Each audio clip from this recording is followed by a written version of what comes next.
So Lille forward Timothy Weah is on his way to Juventus, Jules. This is a big move for him, no? I think it is. I think it is because Juventus are a big club, bigger than Lille. He's got 1 year left on his contract. He was like a part-time, I was going to say. I don't want it to sound too negative, but I think he's only started like 40 games in Ligue 1 in the last 4 years. So it's not good enough for anybody. You said before, everybody wants to play, and rightly so. I'm not sure how much more he's going to play at Juventus, by the way, but I wish him good luck. But we're talking about 12 million euros here for the transfer, which is great for Lille with 1 year left on his contract. It's a bit high, I think, from a Juventus point of view, but they do what they want. He played as a fullback last season, almost as much as a right winger or forward, if you want, which is his more natural position, and did really well as a fullback. Even some would say better than when he played higher up on the pitch. So you get someone versatile who's still young, who is a really good kid. His father is obviously George Weah, but I think he's good.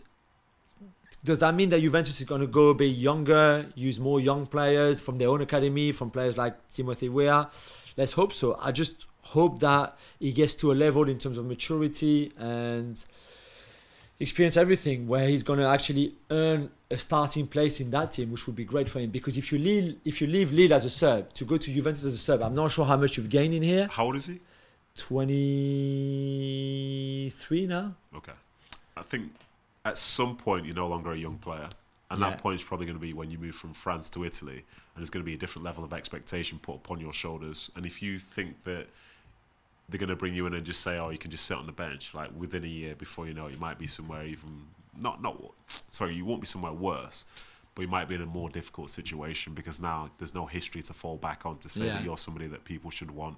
So I think this is going to be a very, very big move for him. It's got great potential from a ceiling standpoint, but then the floor's also going to drop really low if he goes there and he doesn't perform at all. No, I agree with you. I mean, I don't want again to be mean here. This is typically like he signs a 5-year deal. In a year time, he goes on loan to another club in Serie A that's not as good as Juve, and then you just wonder where the career is going to go. You end up at Empoli, for example, which is not a bad thing. You still play in the top flight in Italy, but it's not Juventus. It's not even Lille, where you play in Europe pretty much every year. So I think he has to be careful. I can see why Juventus comes for you. You want to go there, no problem. But you have to make sure that you succeed there. Otherwise, it could be difficult.